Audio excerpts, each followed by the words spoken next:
Greetings and welcome back, gentles and ladiesmen, to another rip-snorting episode of EPG Plays, brand new playthrough here on the channel. Last time we met, we played a little game called Spyro 2, Ripto's Reclusion. I'm sticking with the joke, Victor. And we completed that game, so now we are moving on to the third, and in my opinion, by far the best game in the Spyro trilogy, Spyro Year of the Dragon, or as I usually call it, Spyro 3. I'm really looking forward to this game. It is one of my top 5 favorite games of all time. I come back to this one all the time. It is my favorite collectathon game.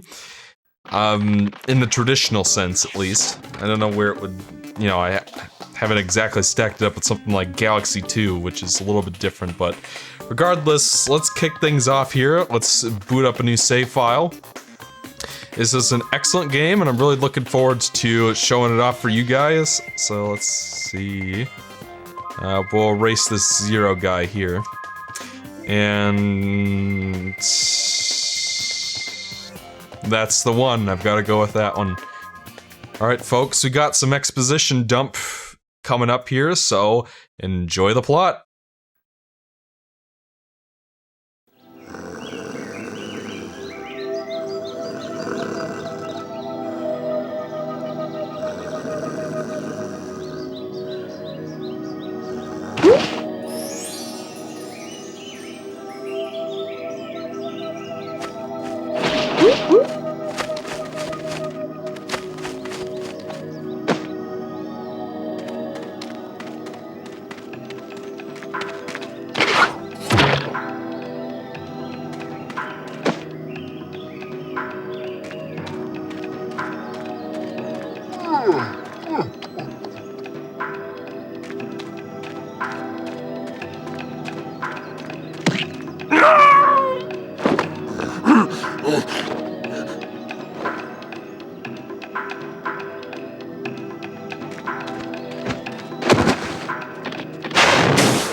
We managed to capture the eggs, Your Highness. Every last one. Excellent. Maybe you will amount to something after all. Now, go guard the tunnels. Stop anyone from coming through.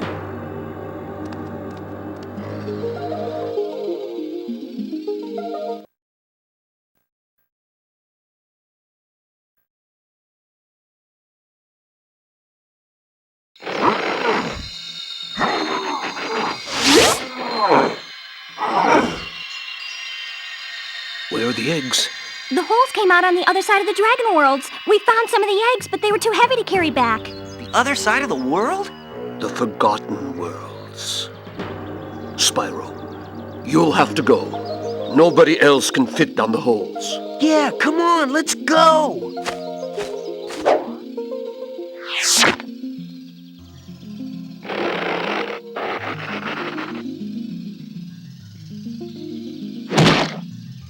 Find the eggs and bring them back, Spyro. You're our only chance. You got it.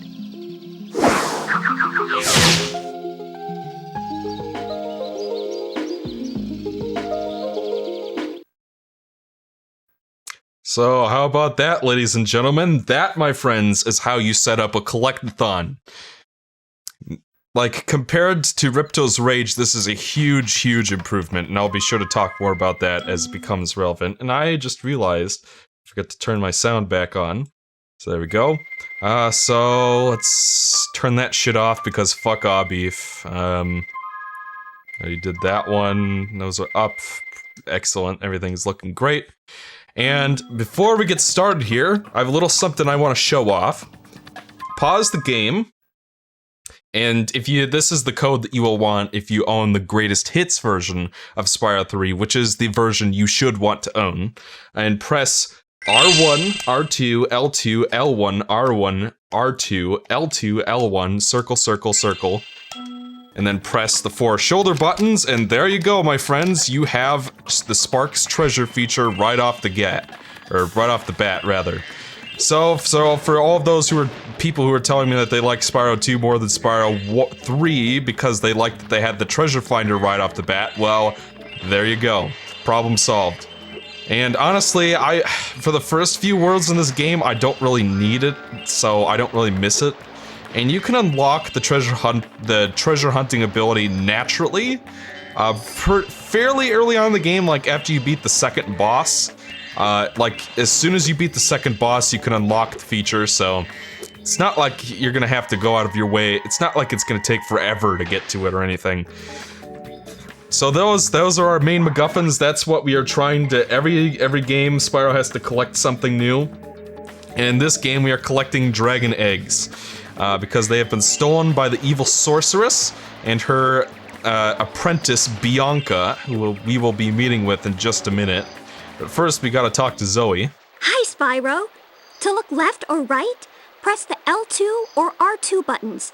To quickly center the camera behind you, press the L1 or R1 button. You can look all around by holding the triangle button down. So that's how the camera works. It's a bit different from Spyro 2. They changed up the camera a little bit from that game, and that game changed it up from the first one. So, you're the one in charge of rescuing the eggs, huh? How sad. Look here, Dragon. If you know what's good for you, you'll turn around and crawl back up that hole you came through. Those eggs belong to us now, and I've hidden them in places you'll never find in 1,000 years. Besides, even if you could find an egg, our expertly trained armies will dispose of you and take it back. Do I make myself clear? If I find you here again, I am going to be very angry, and you won't like me when I'm angry. Challenge accepted. That, ladies and gentlemen, is how you motivate a player to go for 100%. Just that little thing, like the game basically telling you, I dare you to get 100%. Challenge accepted, motherfucker. And yeah, make sure you grab those, because I remember missing them when I did my practice run, so yeah. Obviously, we got Hunter there for the annual jump and glide and hover tutorial that's in every single Spyro game besides Spyro 1. Yo, Spyro! I just found one of those portal thingamajigs that leads to a different world, but you'll have to glide to get across to it. Press the X button to jump, then press the X button again while you're in the air to glide. Just follow me. So this is the same, it's the same as Spyro 2. The controls feel the exact same as Spyro 2. I saw something shiny in that cave over there. Let's go check it out. You can get there by hovering. To hover, just press the triangle button at the end of your glide. Alright, so it's... You barely need the glide for that. Or I'm sorry, the hover, I mean. And even then I still missed it, so... yeah, that just goes to show. So one thing I do want to address right off the bat is if you are going to play Spyro 3, which I do recommend because it is the best game on the PlayStation, in my opinion, get the greatest hits version. Do not play the Black Label version. It's all stuff we already know. And it was all stuff we already knew when we played Spyro 2, so... Oh, I almost forgot. I found this egg. And eggs, dragon eggs in this game might be my all-time favorite collectathon collectible? Maybe. I like how it's kind of like they took the orbs from the second game and the dragons from the first game and kind of like combined them. This is a Superfly power-up, Spyro. Whenever you walk through any power-up that looks like this one, it will allow you to fly for a while. Right. And this is pretty much unchanged from the way it was in Spyro 2 as well. There are no new power-ups in this game, unfortunately, but I don't know, I don't really mind that. There's plenty of new gameplay stuff to play around with in Spyro 3, so I don't feel like we necessarily needed a billion new power-ups, for example. Spyro 3 only really had, like... the Ice Breath, I guess, was new? And I guess the combination Super Flame, Super Fly power-up was new as well. And so what I really like about the Dragon Eggs is that, and where to even begin with this game? I should say, okay, so Black Label version, do not play the Black Label version. This game is called Spyro Year of the Dragon for a reason, even though I call it Spyro 3. because Insomniac Games wanted the game to be out in 2000, the year of the dragon, so they kind of rushed it a bit. And because of that, the Black Label version has some potentially serious issues, depending on how you approach it. There's a glitch in the speedways where if you do not get all 3 eggs in every level in one go, then you will not be able to get some of the eggs later on.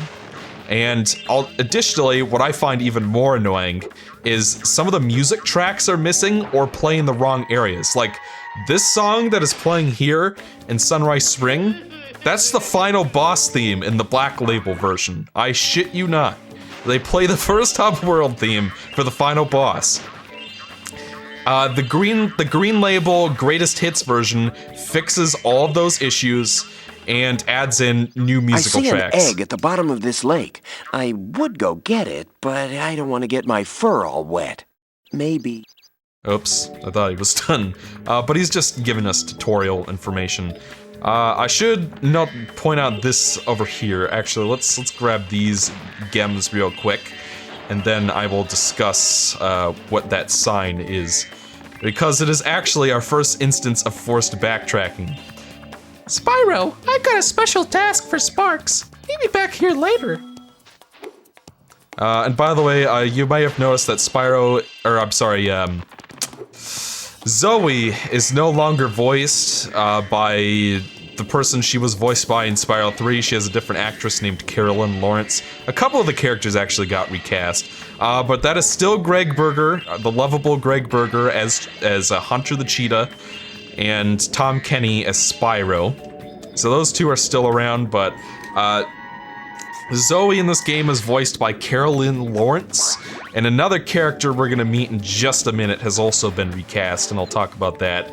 I don't know, I could go for either the Spyro 2 or Spyro 3 Zoe voices. They both sound like Zoe to me. I don't really give a shit, honestly.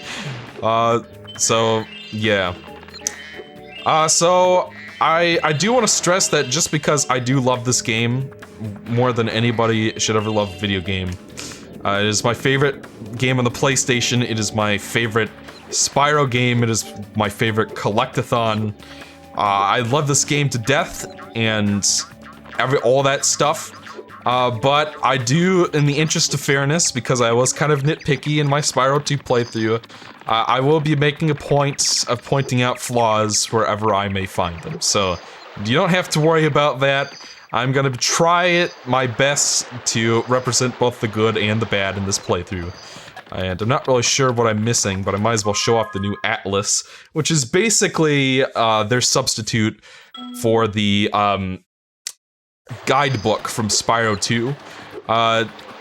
I might like the guidebook slightly better because there you could just pause the game and then there you go. There's the gem total and the orb total and everything for the stage. In this game, they don't. You kind of have to.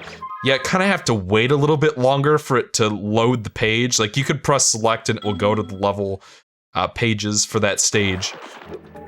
I'm trying to think of where those last 2 gems would be. I'm gonna guess they're in here, because I've already checked everywhere else. And obviously, I do have the treasure finder unlocked, but I'm gonna be trying to avoid using it until we would have unlocked it. I just wanted to show that off to people. And if you do own the Black Label version of Spyro 3, there is a different code for the treasure finder for some reason. And that actually fucked me up when I was doing my practice run. I was just like, okay, why isn't this code working? Turns out, the code that you'll find most often around the internet only works in the Black Label version of Spyro 3, not in the Green Label Greatest Hits definitive version of Spyro 3. Spyro!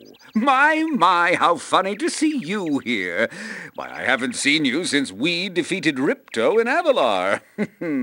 Well, my business went into a slump after you left, so I came here and struck up a nice deal with the local sorceress. Lovely woman she is. Seems to be very fond of dragons, too. I'm getting paid a fortune to keep Sheila the kangaroo locked up. The pesky animal must have been causing a lot of trouble for that poor sorceress. I suppose I could accidentally let the kangaroo escape if you were to pay me, say, a small fee. Ah, Spyro, I love your sweet naivete. Your kind-hearted nature might be your downfall someday, but for the time being, it's making me rich. Cutscene. These are actually cutscenes in this game are pretty fun. I hope you appreciate this favor I'm doing in letting you out. That's good of you, mate. No hard feelings, eh? Right. After all, I'm just doing my job.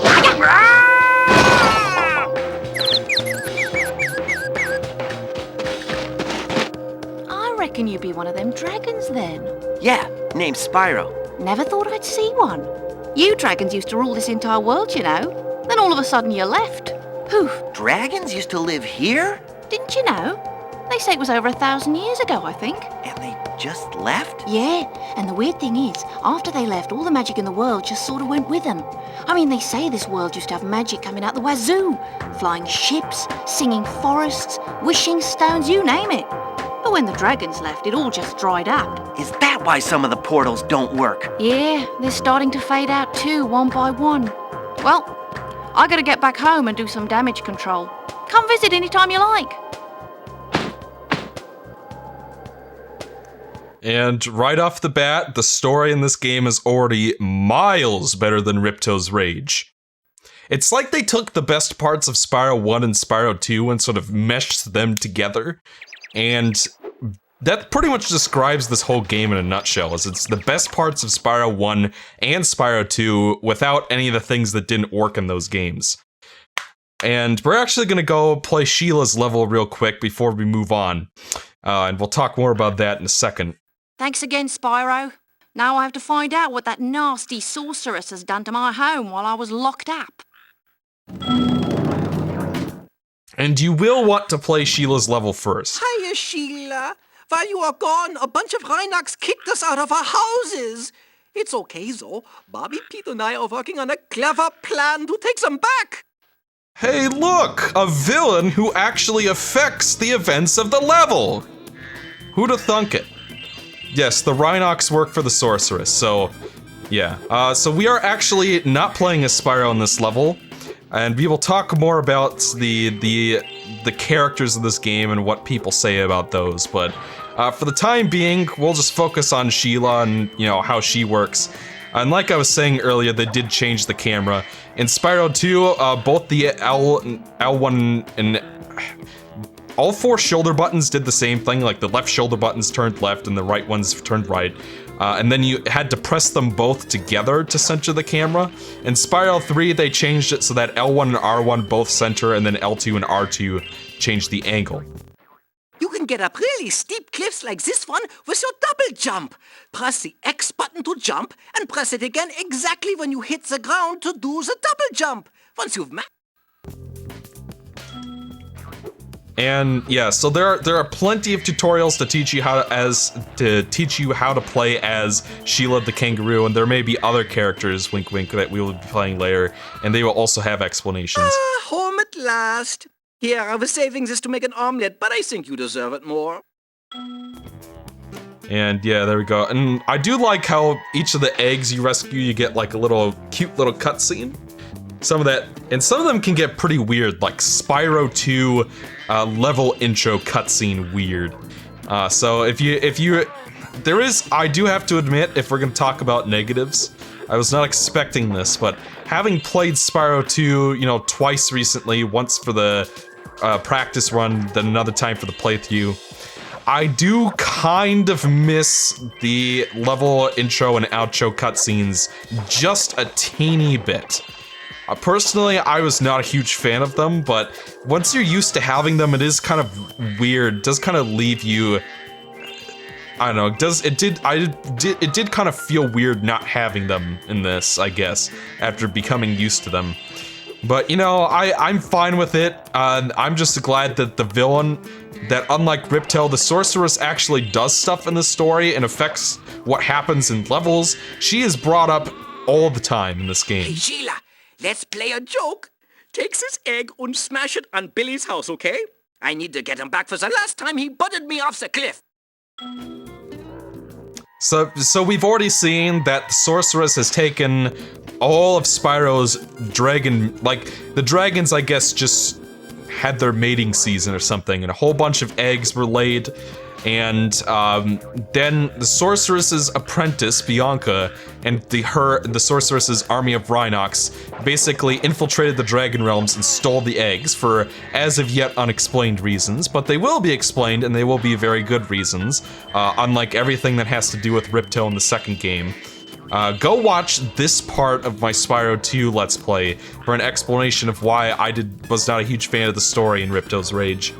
And I will do my best to explain why this game's story is oh so much better than that.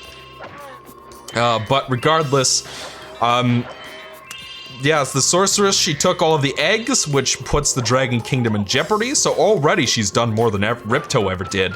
And our goal in the game is to get the eggs back, not to necessarily defeat the sorceress herself, though that is a part of it, and you know, we may be given reason to really want to defeat her later, wink wink, but I won't spoil it yet. But yeah, she's taken over Sheila's homeland and infiltrated with her army of Rhinox. You know, it's just really, if Ripto just had an army, then all of my problems with Spyro 2 would be moot. Or, you know, wouldn't be problems that exist, but regardless. You might have noticed that enemies now drop gems again, that spirit particle nonsense is gone, and thank goodness I much prefer the gem system from Spyro 1 over the spirit particle system from Spyro 2. I thought whatever benefits there were to the spirit particle system were outweighed by the fact that you were forced to backtrack to levels to reactivate portals. I much prefer the approach of you just kill an enemy and you get a gem for it, and then once you have that gem, you never have to kill that enemy again if you have to backtrack. Which, unfortunately, you will on this game. I did complain a whole bunch about backtracking in Spyro 2, and to be perfectly honest, this game actually has even more backtracking in it than Spyro 2 does. Difference being is that most of it you can skip or minimize in some way. There will never be an instance like in Spyro 2. If you ever forget how to control a character or vehicle, just go to the pause menu and select Help. So as you can, yeah, so we'll just, I'll show that off real quick, because it is a very useful feature, and it kind of counteracts a potential issue people could have with this game. Well, there you go, you just open it up, and there are all the commands you could possibly do for Sheila. Thanks for the help, Sheila. You can have this egg I found in my house. And yeah, so by playing this level, we rescued dragon eggs, and we undid trouble the sorceress caused. A plot and B plot are connected, and I am one happy, angry video game nerd. Or angry video game commentator, or whatever you want to say. Like, seriously, the plot in this game is a major improvement over Ripto's Rage. It does everything that game tried to do so much better. Like, just down to the pacing of the cutscenes, the voice acting is, you know, like the voice acting Ripto's Rage, every once in a while something didn't sound right, like a syllable got cut off or certain frequencies were overemphasized. That's gone. The overall pacing is different. The presentation for the cutscenes is better. The writing of the dialogue, both for the characters and for the, I think we're done with this level, but let me double check real quick. Yeah, we're done. I don't know, this game, and we're already done with Sheila's level. So the reason why you want to play that level first is, you know, like I was getting at, there is more backtracking in this game than in Spyro 2, but there's a lot more of it that you can skip. And it's kind of like how if you play Colossus before you play Idle Springs, then you can swim right away. It's the same deal here, as if you don't rescue Sheila before you play this level, then you will have to come back to this level later. So yeah, definitely go. And by the way, you could get enough gems within the hub world to unlock Sheila, unlike the second game, where you have to go play a level or two before you have enough gems to unlock the swimming. So that's an improvement too. Another case where backtracking is is still here, but there are ways to get around it. But I digress. That's all the time we have for today, gentles and ladiesmen. Join me in episode 2, and we'll continue our romp through this brand new level we just opened up. And so, yeah, I'll see you guys then.